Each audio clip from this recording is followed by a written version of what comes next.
Welcome to Bonfire Conversations. I'm Hamid Reza Nikofar, and today I'm joined by Jennifer Svedberg-Yen, the brilliant writer behind Clair Obscur Expedition 33, one of the most emotionally powerful and critically acclaimed games of the year. With glowing reviews and a strong Metacritic score, Expedition 33 stands out for its rich world building, meaningful characters, and storytelling that respects the player's intelligence. In this episode, we explore Jennifer's approach to writing, how she handles exposition, builds emotional depth, and weaves real-life experience into her work. We also reflect on what success feels like after such a major release and close with Penny for Your Thoughts, our signature segment of thoughtful and personal questions. Before we begin, please consider subscribing to Bonfire Conversations on YouTube and all the major podcast streaming services. Thank you very much. This is my conversation with Jennifer Svedberg-Yen. We finally made it. Like, doing this was a journey of its own. Let's talk about it, like, with people who people listening now. Like, let me adjust the light a bit. Like, we each been all around the world, and we just had like, and the moment we wanted to record the podcast, I had to cancel it because I was in Iran and suddenly bombs started falling everywhere. Like, I had only few minutes to send you an email. Oh my God. Before the internet was cut off. And I was crazy. Thrown into another life with a goal of just surviving. I mean, how crazy is it? Like, life changes. Like, in an hour, I have a conversation with Jennifer about this amazing video game, and suddenly, oh my God, I have to run away. That's insane. It's surreal. Yeah, through it all, I've never thought this opportunity would be possible again. I mean, but here we are, and I have to really thank you for being so patient and supporting through it all. Of course. No. I'm just glad you're okay and things are, somewhat more stable now, if not. Yeah, somewhat. Exactly. Yeah. But yeah, no, thank you so much for inviting me. Yeah. Very excited to be here. This is great. Yeah, I mean, congratulations really on this incredible and well-deserved success of Expedition 33. And it's my favorite game of the year so far, and I doubt anything else would replace it. But that's so kind of you. I'm curious. I mean, after an overwhelming success like this, it feels like life transforms into another time and dimension. And how did you process really that shift? What did you do after the release of the game, especially when you were hit with a massive wave of love and support of your work around the world? It was surreal. Like, it didn't feel like real life. So I was in Montpellier with the rest of the team on the day that we launched. And so we just kind of ran around to like the local shops to see our game on the shelf. It was so cool because we're like, oh my gosh, it's real, it's theirs. And we ran to like 2 different shops and we saw our game. So it was really cool. But I don't think it really sank in though, because for I think the first month we were all just like, is this real life? What is going on? Is this what? Because it didn't really, it was just way beyond our wildest dreams. I mean, none of us were expecting the level of love and support and just the way in which the player community really embraced the game and all different aspects of the game. It was phenomenal. And then our soundtrack was on like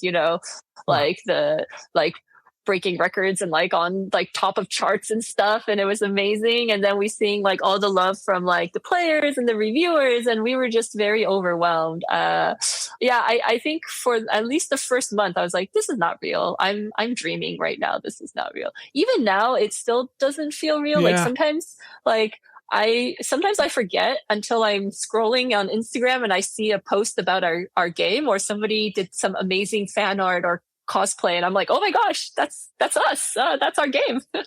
So it's in my normal day, I almost forget until I see something like that. Because it's it still doesn't feel real. And this was your first game, right? My first game. Yeah. You weren't even prepared for such thing. Wow, this is great.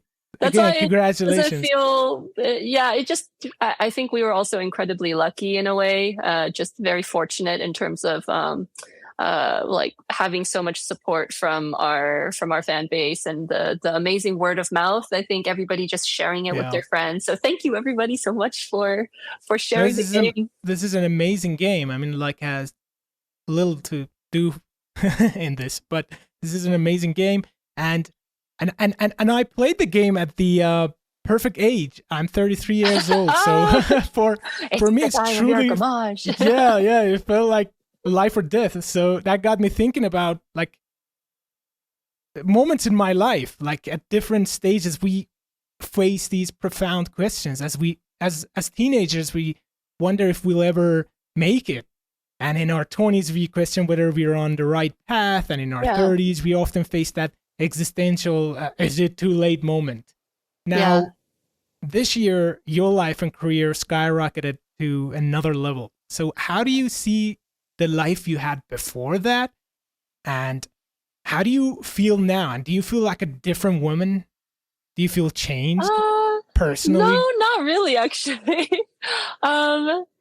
It's I think I've had a very strange past in my life in the past.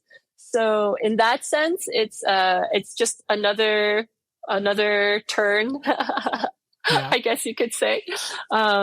So I think in my day-to-day, nothing has really changed on a daily basis, because I'm still doing the same things, like I live in a small town in Sweden, in the middle of Sweden. So my normal life has not really changed very much. So it's more just, but I will say that I get a lot of really wonderful messages on Instagram from folks who tell me about how the game has affected them or how they have felt about different characters or the themes and things like that. And, that every time I get a message like that, that really I'm like, oh, wow. Okay. Like this is really, so that's different. I will say that I get fan mail now, which is cool. I never got fan mail before in my life. Wow. That is very cool. And I that part I still can't believe. I'm like, oh wow, this is so I'm very appreciative of all the people who take the time to write and to share their stories with me. I'm very much appreciative of that. So that's probably been the biggest oh wow, before and after part. But aside from that, my day-to-day is still pretty much the same. I wake up, I write stuff, I play games, I watch TV, go back to sleep, eat. That's the perfect life. That is great. And these success stories are really inspiring, especially for people who starting now. So I'm really curious about your childhood, like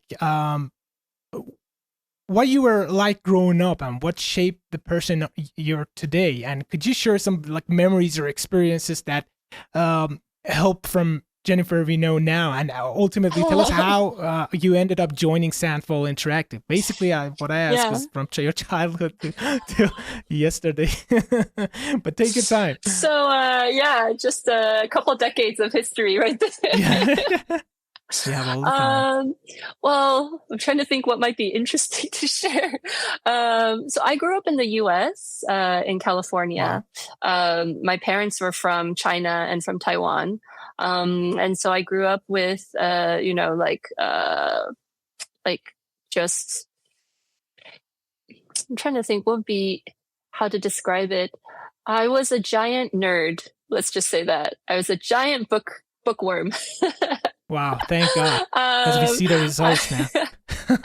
I love to read. My mom, actually, she used to write as well. She wrote for the Chinese newspaper. She would send in essays that she wrote. She would write stories that she would tell us every day in the car when she was picking us up from school or anytime we were going anywhere. She'd make up stories and tell them to us.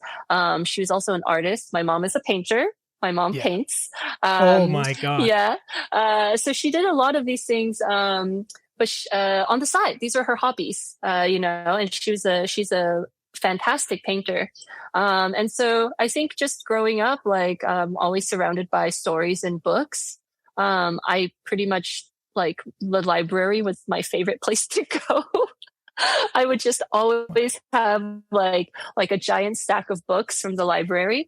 Anytime like my mom took us to go grocery shopping, or she was taking maybe my brother and sister shopping for clothes or for things, I would have a book and I just hide somewhere in a corner to read. And I'm like, just leave me alone and let me read. Why do we have to go shopping? I just want to let me sit in the car and read by myself. And she's like, I can't leave you in the car by yourself when you're a child. So then I'd like follow around like reading a book. So yeah, I guess I've just always really loved stories, and just especially science fiction and fantasy. I read a lot of science fiction fantasy books growing up.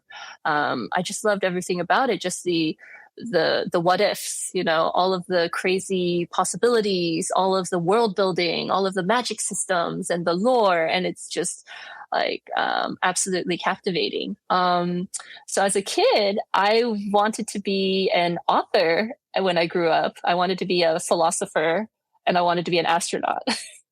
My mom's like, none of those are realistic. I mean, my mom, she's always very much looking out for us practically, right? And so it's just, be practical about what you want to do when you grow up. And she's like, you're not, like, philosopher is not a real job. But I remember as a kid, I would just be constantly thinking about different things like, like how would time travel work, and I came up with this whole like multiverse situation when I was a kid, like where I was like, okay, maybe actually there's just like every single possible timeline exists and time travel is not actually traveling back in time, but traveling to a different timeline where you did this or that or whatever. Things like that, where I was just like thinking about like, language, like how we think is so much shaped by how we speak, in part because I'm like, obviously I'm Chinese. And so at home we speak Mandarin. And so I remember at one point thinking, like I stopped thinking in Mandarin and I started thinking in English. Like when did that switch happen where my internal voice turned from Chinese to English? That's interesting. And then how does the way that the language is written or spoken or the way concepts are linked in a language, how do they influence how we think about things? And I was just like, to what extent is the way that my brain works in part because of the languages that I'm exposed to? And then we then change the language as a society, language evolves. And so we keep changing language changes us, stuff like this. So like, I thought about a lot of these random things as a kid. And I was like, I want to write all of these things and explore these things. And maybe, but yeah, my mom's like, no, maybe think about something more practical. So in school, what I actually ended up studying was business. So I went to school for international studies and business. I did finance, management, public policy, etc., things like that. And so after college, I actually worked in New York in finance, in mergers and acquisitions, and then later in private equity. And then I worked in finance, and then decided that I don't know if that's really what my passion is. It's a practical thing, and it's intellectually interesting because I do really enjoy learning about different industries, how businesses work, meeting lots of different people in different fields. But I really wasn't sure that was really what I wanted to do. And I felt like I wasn't really doing anything meaningful to help the world in any way. I was at that point just helping rich people get richer, which is not really what you think you're going to do as a child. That wasn't what I was dreaming of. And so then I went back to school. I went to grad school, and I thought, I'd do international development. So I actually went to the Harvard Kennedy School for Government, and studied developmental economics. And really, that was very like both interesting, educational, but also a little bit disillusioning, because I think the idea of international development, there's so many really wonderful people working in that field. A lot of very intelligent, very capable, very empathetic people in that field. But also the more I looked into how that field was structured, I also just saw so many frustrating things with how things work in that field. And it was the limitations that were there, and a lot of the biases in how that sector operates. And so then I've decided, you know what, I'm going to go back to finance, because at least then I think I can maybe use my powers for good. You know, maybe I will try and use my finance skills in a way that will benefit people, you know. So then I took a job at a what's called CPPIB, the Canada Pension Plan Investment Board, out in Hong Kong. And the difference there is that they actually invest money on behalf of all of the pensioners in Canada. So I'm not making rich people richer. I'm helping the every person who saved money and contributed to their pension plan in Canada. I'm helping secure their pensions in the future. So at least the benefits of that will go to normal people. I'm not Canadian in any way, but I'm American, but I like the idea that ultimately the people who would benefit were, you know, everyday people. And I went to work for them in Hong Kong, and we were investing in a lot of emerging markets. So a lot of markets across Asia. So I invested in India and like Korea, Southeast Asia, Australia, China. And what was also cool is then you are also bringing resources into those countries and providing funds to businesses to help them grow. So in my mind, I was like, oh, okay, so I can also help, you know, like internationally, like with like, you know, helping the entrepreneurs or helping various businesses and things like that. So that was the idealistic aspect of things. But, you know, like finance, ultimately, I think it does end up being quite it eats up a lot of your life. And you do meet perhaps like some great, wonderful people, but also some not so great people. You know, like the environment can be quite toxic. It can be difficult, you know, to really feel like you really are making a difference. And even though, you know, we're still working for the betterment of, you know, all of the pensioners, sometimes it still feels like, is this really what I should be doing with my life? So anyway, long story short, I had a lot of thoughts about like, you know, what am I really doing here? And is this really what I want? And partially, I also felt like the creative aspect of my life, of my mind, was not really getting any chance to flourish. You know, I really enjoy learning a lot of different things and trying a lot of different artistic things and whatnot. So anyway, I decided, you know, I'm going to quit, which my mom thought was crazy. Everyone thought was crazy at the time. They're like, why would you walk away from a very lucrative job in finance? But you know what? It wasn't making me happy, and it wasn't right for me. So I quit. That was 2015. I decided to just do a lot of things that I always wanted to do that I never had the chance to do, didn't have the time to do, didn't feel confident enough in myself to do, you know? And that included like, I did a lot of dance. I did a lot of martial arts. I taught Cuban salsa for a while for fun, volunteered. I did like Muay Thai, Krav Maga, and like Brazilian Jiu-Jitsu, which was really fun. I did this NASA program where I am sort of essentially on doing a mission simulation. So we simulated a mission to an asteroid. So I spent 2 months in a module with 3 other people, and we were cut off from the world, and we were just could only communicate through mission control. That was a really, really cool experience.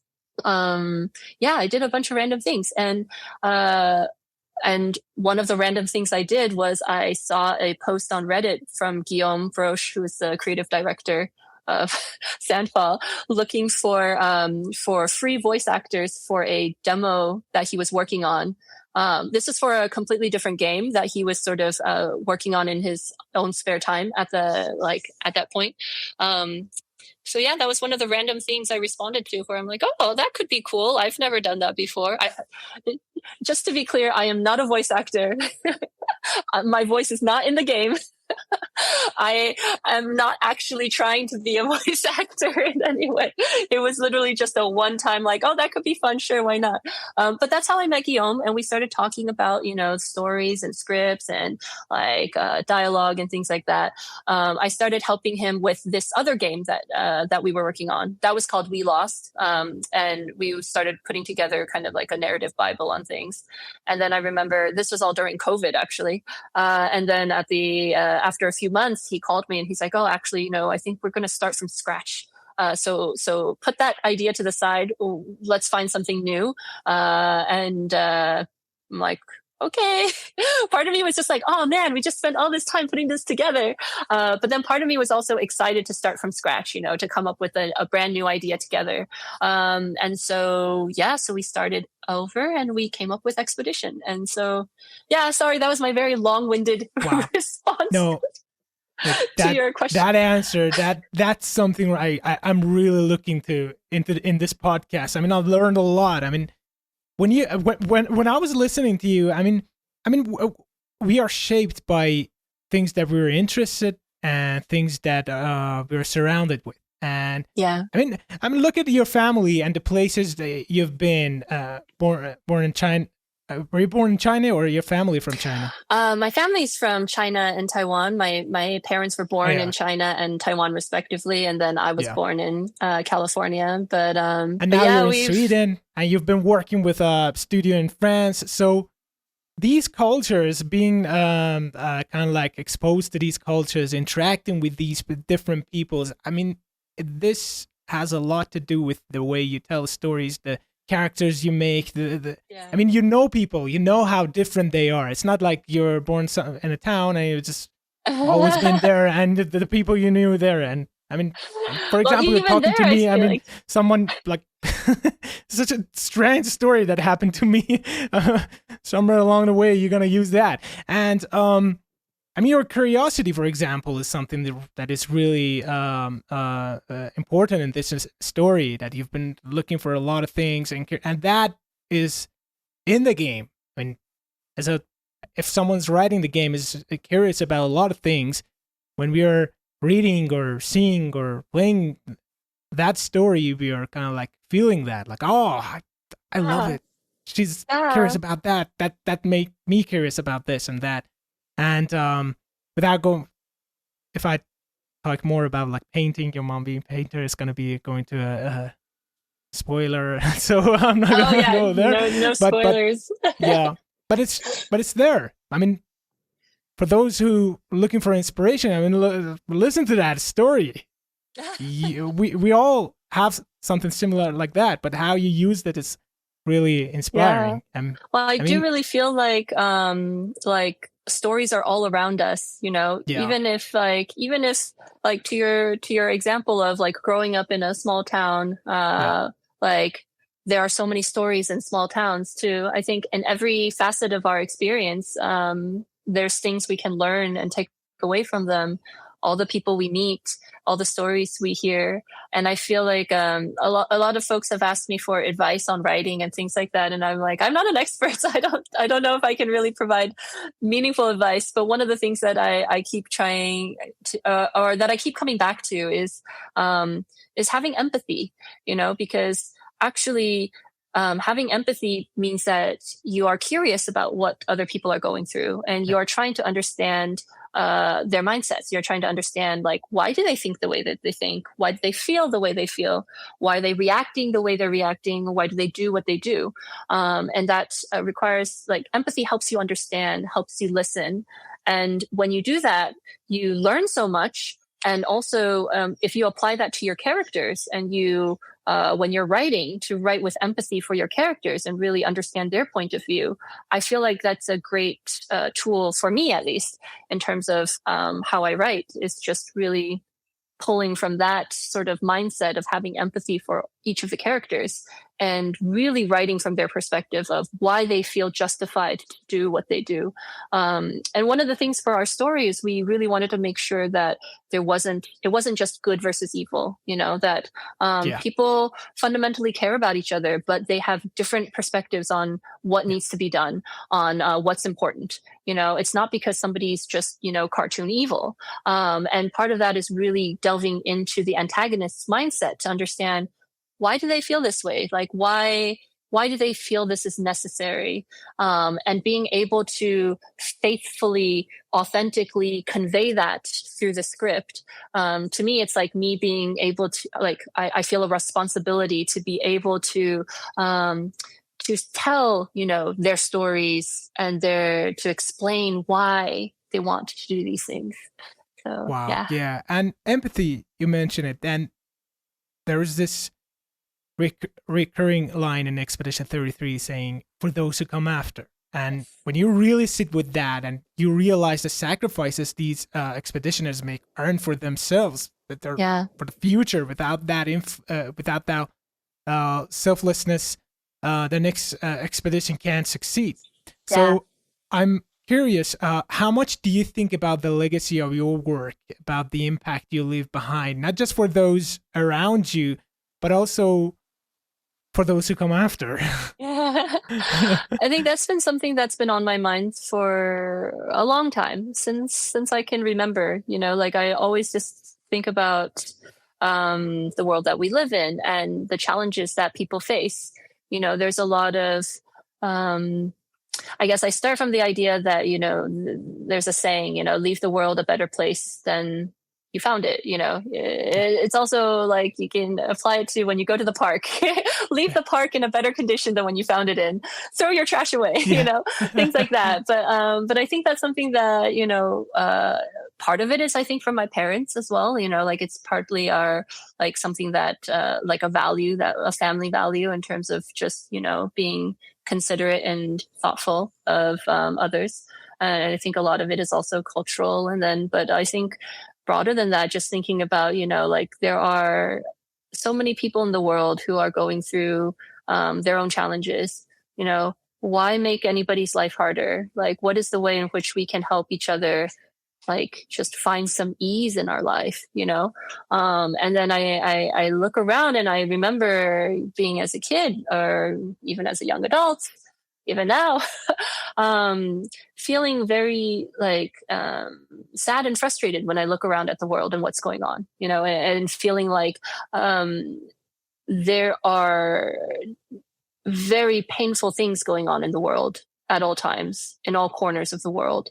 Whether it's small scale to large scale, we notice the big things, we notice the wars, but there's also the small pains and challenges from in everyday life as well. People in their private lives, or just family issues and things like that. For me, it just feels like the world would be a better place if we all just tried to think about each other and think about what else somebody might be going through. And really just thinking about, how can I, first of all, do no harm, right? I think that's something that doctors learn. That's one of their first things. Do no harm, and then after that, how can we actively help, in some way? I don't necessarily think about the legacy of the game in such grandiose terms, because mainly for the game, I just hope that we'd be able to bring a source of enjoyment to somebody's life. I'm hoping that somebody would enjoy the game and would enjoy the story and help them, pass some time. And I definitely didn't have any grandiose expectations for the game or the legacy thereof. But it has been rather humbling in a way, and really very emotional in a way, to hear from some people who told us that, the story did help them through some difficult times. People who did feel a lot of pain or grief, feeling that the game helped them in a way, that they felt seen, in a way that they felt heard, that they felt somebody else understood, and helped them talk to each other. Somebody mentioned to me that the game helped them actually talk to their family about the passing of one of their loved ones. Like it gave them a reason to talk. So these are things that are very like it's amazing, and I'm very, very grateful for that. I never imagined that we would have that sort of impact. But bringing it back to broader legacy, like it's something that I've always really tried to think about is like, am I making anybody else's life better in some way? Like, am I having a positive effect on somebody? Like, that's the kind of legacy that I would like to leave behind in this world, to know that maybe I helped somebody at some point in time in some way or fashion, and it's sort of like the idea of paying it forward, because lots of people have helped me. And I want to be able to return the favor to the world. Sorry, this is very idealistic, I know, and very No, but it's something that I think about a lot. And particularly at the time that we were writing this, it was COVID, and this was very much front and center, is because we are all linked to each other, and our actions have such consequences for the people around us, whether we know them or don't. They might be strangers to us, or they might be friends or family, but we are all inextricably linked. And during that time, we see a lot of discussions over, what is the duty that we owe to each other, and what is the duty we owe to ourselves, and where do we find the balance, and that is something that we also explore in the game, the idea of, like respecting other people's autonomy, but at the same time, like wanting to protect each other, wanting to help each other. So yeah, I think during COVID, it just became very topical, especially just thinking about what are the ways in which we can help keep each other safe, but also help each other live lives worth living, So anyway, sorry, I ramble a lot. No. Quite Yeah, a rambling answer. these challenging times are great lessons that we learn a lot about ourselves, about other people. And I wanted to talk about one of the strongest aspects of storytelling in Expedition 33 is how ideas, rules, characters, and lores are introduced. And there's no title card, there's no punky exposition. It respects the player's intelligence. Like, we've been here before, and it lets the word unfold through observation and listening. Yeah. So tell me about your approach to exposition, and what's the best way to reveal the world of your story without making it dull and without making it too vague either. I think this is something Guillaume and I also agreed on very early on, was, like, we didn't want to do too much hand holding. We also didn't want to make it seem like, okay, this is what you need to know. This is the message. This is the takeaway. This is how you should think about this. This is XYZ. Like, I think both of us were very much in agreement that, like, we wanted this to be something where we unfold the story, we share the facts, we share the elements of the story, but it really requires the player to really be actively involved in the story, to interpret what they see, to make the decisions for themselves on what they take away, what they believe, what values or what conclusions they come to, and what they prioritize and things. And so, yeah, like, in terms of style, we both sort of thought of it more as almost like a prestige drama style type thing, like really thinking about it more like, like an HBO show or something, like where it's, as opposed to maybe some of the more traditional game type approaches. So that's sort of how we were coming at it. But beyond that, I think it was just we tried not to be too direct about things. I think two main things. One is we relied a lot on subtext, and two was we really focused on what the characters want to do and say. Like, we don't force them to give exposition because, if this were real, the characters wouldn't say random exposition, right? Like, what plausibly would a character who has gone through this experience, who has this knowledge, say to another character who also has that knowledge? So it's very much thinking about what's real and what's authentic for the character, and letting that guide us. And then at the end, through play tests and whatnot, then we fine tune, if certain things perhaps where certain plot points or certain certain ideas weren't landing, then we can adjust a little bit and kind of like figure things out afterwards.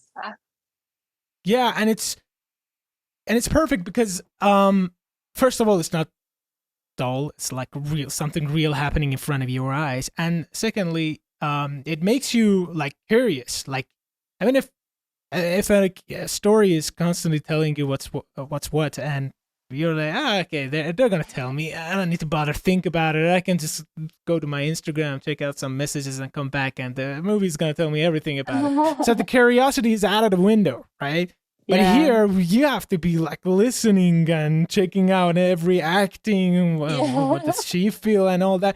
And little by little, you're more immersed into the world of story.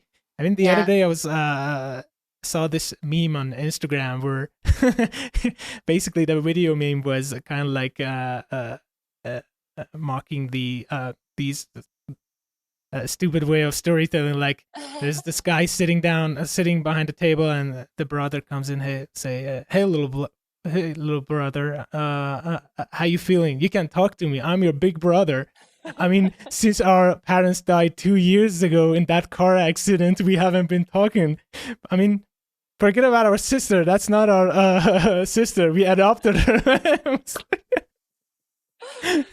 This is so crazy. But this, especially the opening of the game, you're like, what's going on? Everything is so complex. But the game is, and it requires really to be a professional writer to kind of like be able to not lose the attention of the audience. And it does it just perfect. Oh, thank you very much. This. Oh, thank you. Great. Yeah. All right. So we move on to the next segment, which is called Penny for Your Thoughts. We're asked some profound or maybe silly questions to get to know you better. Are you ready for it? Ready. Let's go. All right. First one comes. What does courage look like to you personally and creatively? Oh, good question. What does courage look like? I think there are different types of courage. But the first thing that leaps to mind is continuing on even when you want to give up. Because, and I don't mean like, there are instances when, like you should say no, like, like where, it's not, it's time to leave or to say no and stop. But there are also times when, you want to continue, but you also are scared, or you're like, or it's really hard. So I think that's courage. I also think it's courage when you care about other people and you what's the best way to say this? Sorry, to get nerdy for a second. There's this concept in economics called the utility function, where it's just like, how do you maximize somebody's utility? What's in their utility function?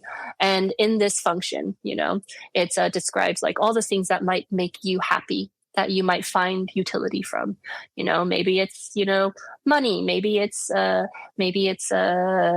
like if you love games, the new games, or whatever it is, family, friends, etc. And I always thought, what if we could really add a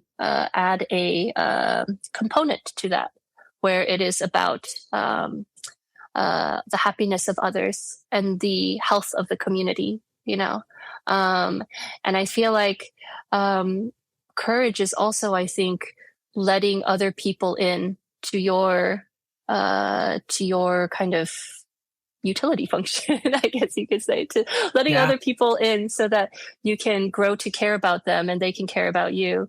Sometimes that's scary, sometimes it's also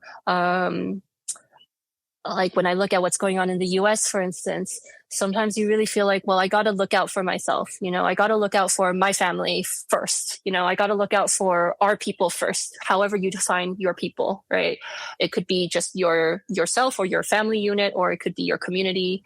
Or in the cases of some people, it could be your country, America first, Yeah. But, like courage is also, to me, being able to take a step back and look at what are the things that are causing fear inside of us, and what are the things that are rational fears, and which one of those are irrational fears, and which ones can we defeat, which ones can we dispel.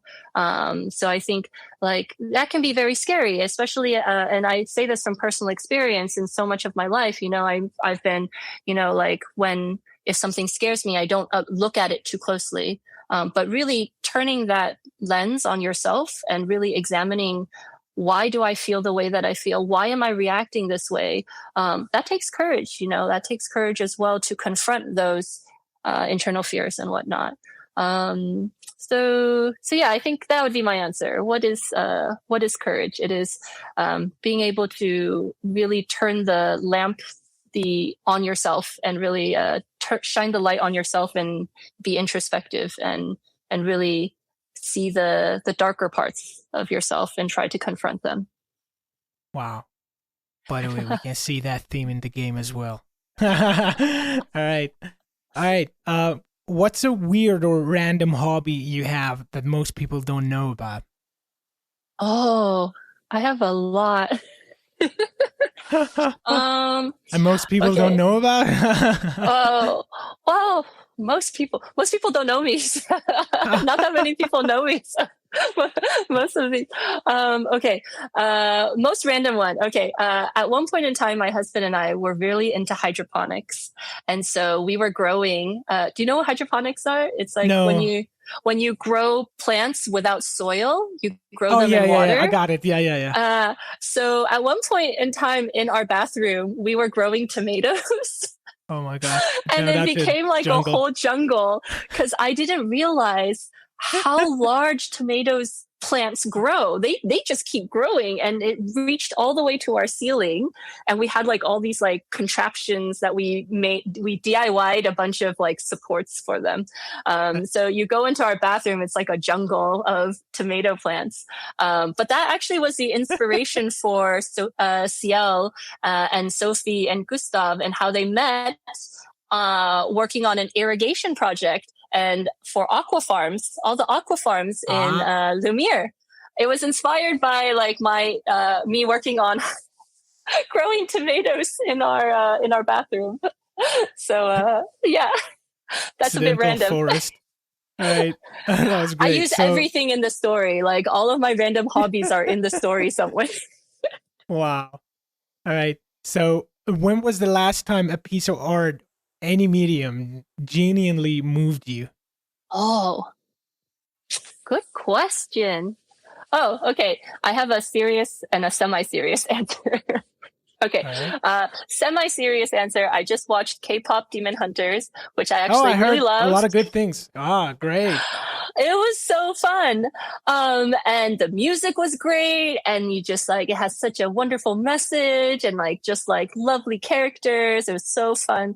I really, I loved it. I thought it was great. And so I was just like, oh yeah, singing along. It was, wow, in such a good mood from it.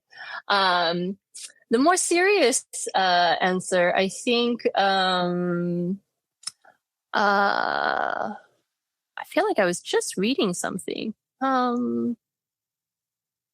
was watching a show. What was that show called? Oh, well, there was one show that I just started watching called Boy Swallows Universe. It's on Netflix. It's a Australian show, I think. And it was just so well acted. Like the main character is this young boy, and the actor is phenomenal.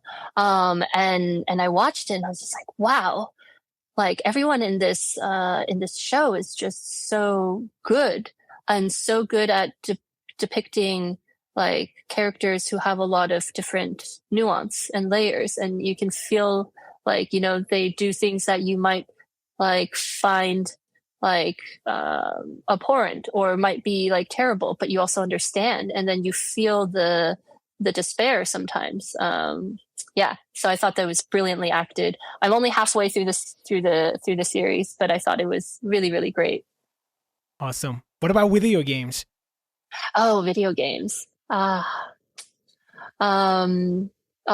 so many. Okay. All right. How much time do you have? We'll go.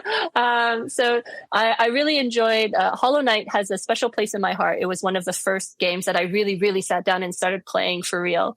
And it was just so beautifully done. And it just evokes so much feeling and mystery, and with not much dialogue. Like, I don't think there's like really like it's wonderful storytelling, which also shows that you don't need a lot of words to tell a story, you know.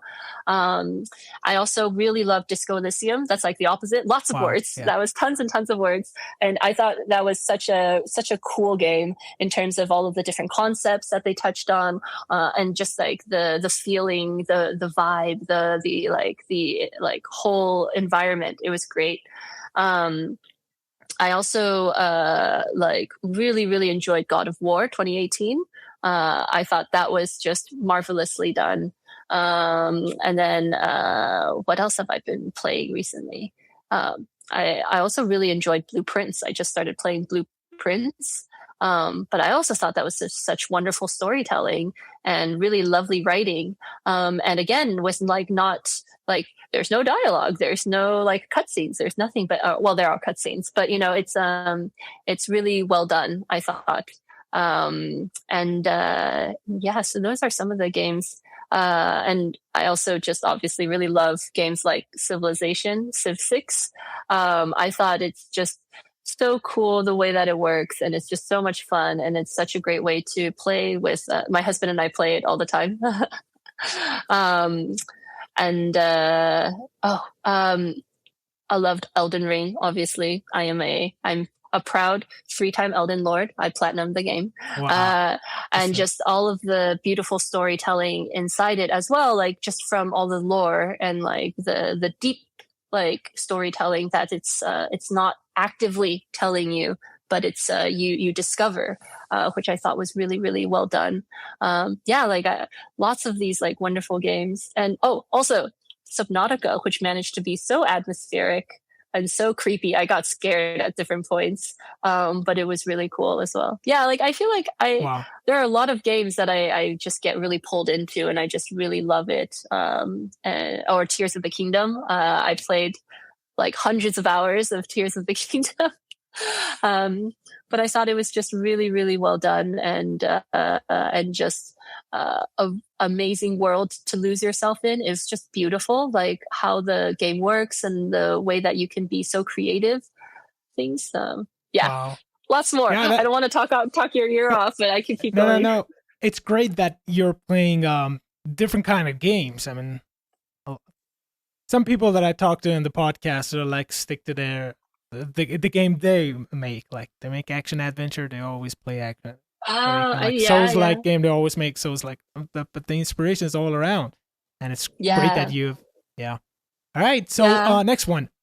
What scares you the most when you write something new?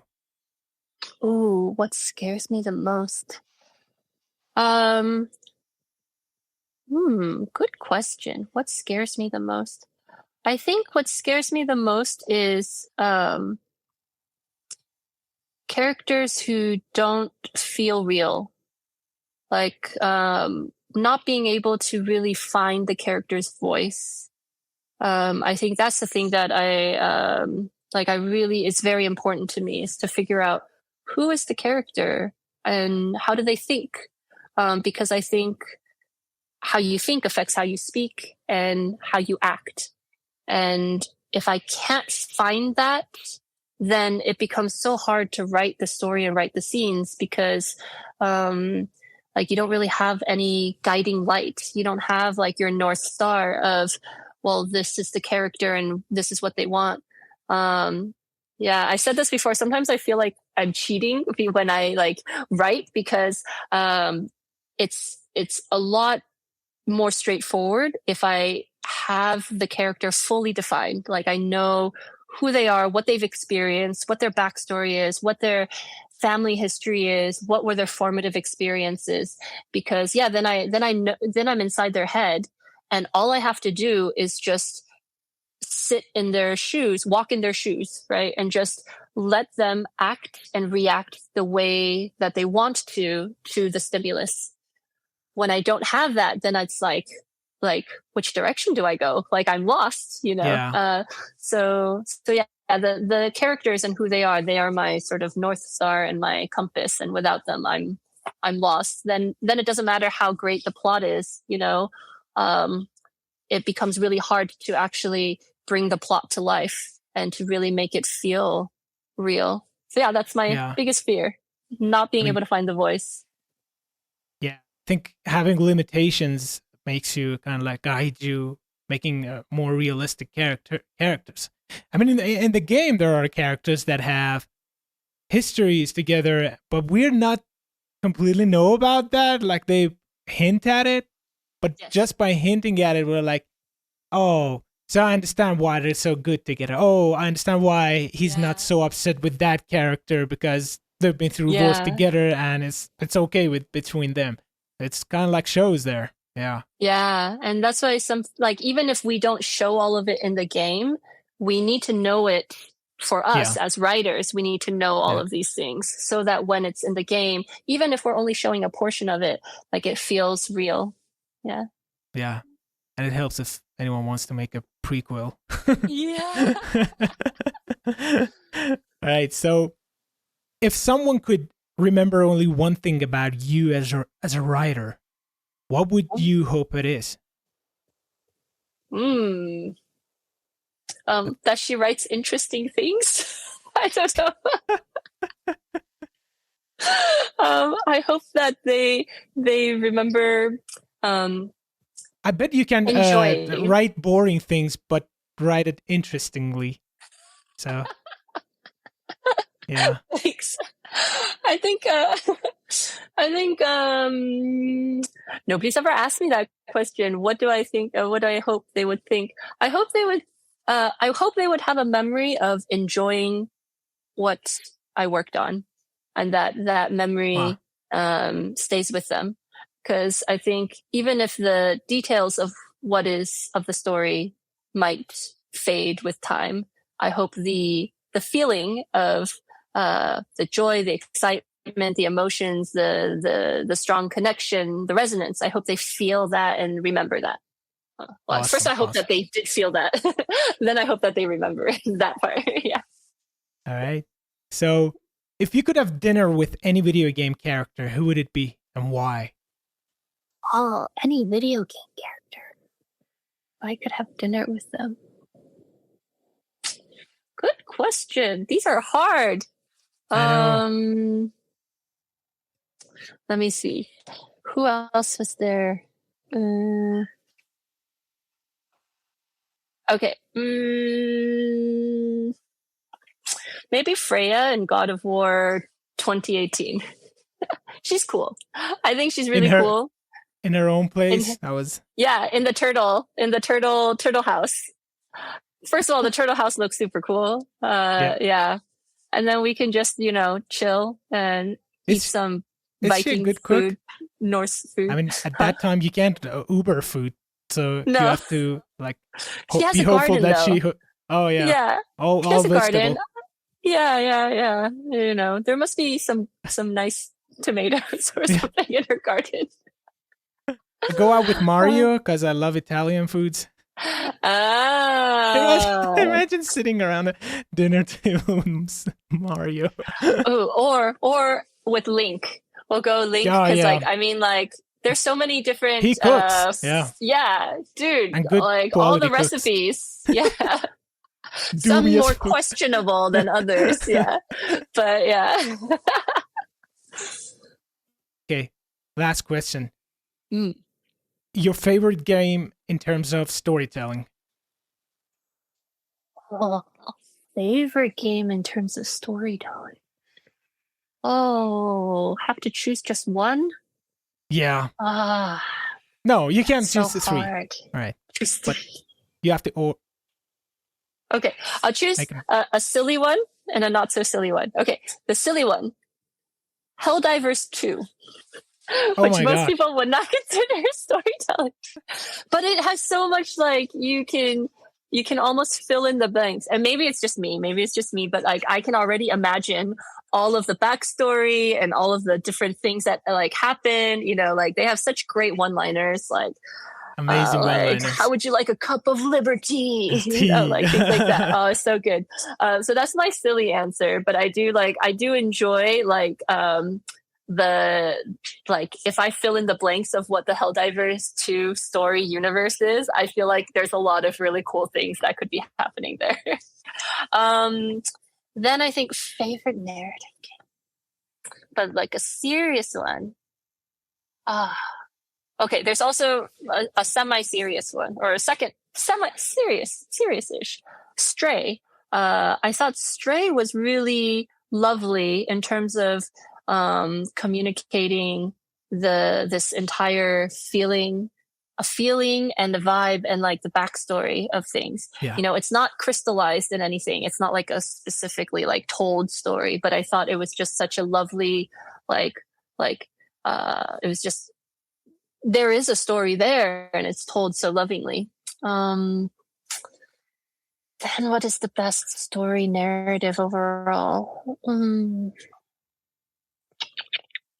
I also think Inscription had really, really cool storytelling and like so many twists and turns. It's like the Blair Witch Project of like video games. That was cool. That was really cool. And Disco Elysium, we already talked about Disco Elysium. Yeah. I feel like that was really great. And Baldur's Gate 3, which I have not finished yet. I'm still like in the middle of it. My husband gets annoyed at me because I take so long trying to organize my inventory. Then he's just like, all right, call me when you're done. So that's why we're taking a long time, because I organize my inventory a lot. But Baldur's Gate 3, also obviously amazing storytelling. So yeah, it's hard to pick just one, but I feel like a lot of these games, they tell such interesting stories in such different ways. And I'm just a big fan of like all the different approaches. Like I think there are so many ways to tell a story, and it's just fascinating. So yeah, sorry, that was like a cop out. I just answered a whole bunch instead of picking. No, that's great. That's great. No. I have a hard time picking just one in general in life. Yeah, I ask these hard. I know I ask these hard questions, and sometimes I look at the question and I'm like, what would my answer be? And sometimes I just don't have an answer, and I have no answer for it. It's just like, no, honestly, I can't really. Wait! I need to turn this around. Like all the questions you just asked me, you need to answer. So, what was the first one? What's your definition of courage? Courage? This is so I really don't know. I really don't know for that. But let me look at it, and I answer you the things that I have an answer for. Like oh my god, I can't. I seriously can't answer any of this. Okay, well, when was the last time a piece of art genuinely moved me? In video games, Expedition 33, really honestly, it's not just like you were here. You. And there was this game I played, I think a few months ago, called Indica. I love that game. That was great. I'm gonna add that to my list of games to play. I have such a long list. Yeah. But Indica. Oh, somebody else mentioned that to me recently, actually. Yeah, you're gonna love it, yes. I guess. Yeah. And, I'll go play that. I know movies, for example, last year, Brutalist. So inspiring for me.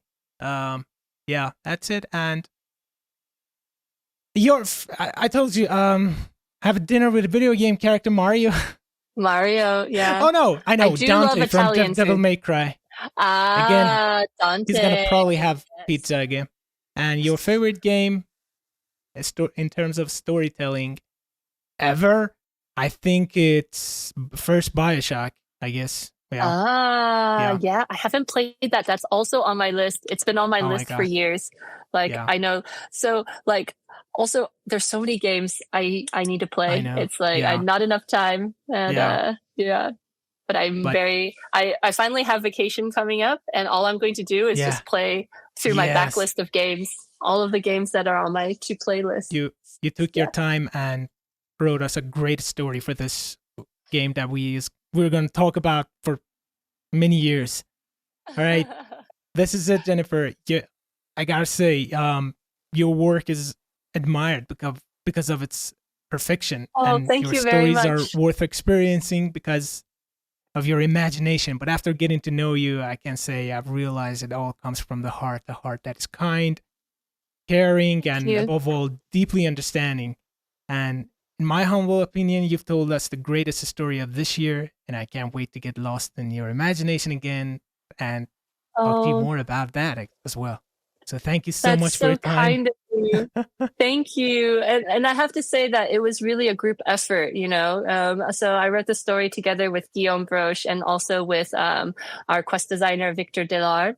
And they are just very amazing and talented creative people. And I really feel that the story is elevated so much by the music, by the character design, by the cinematics team, the lighting, like just like everything. And so it really was a group effort with like the entire team. Like every single team touched the story in some way and influenced the story in some way. So it's really, yeah, it's really a team effort. And thank you so much. It really, really means a lot. So thank you. Awesome.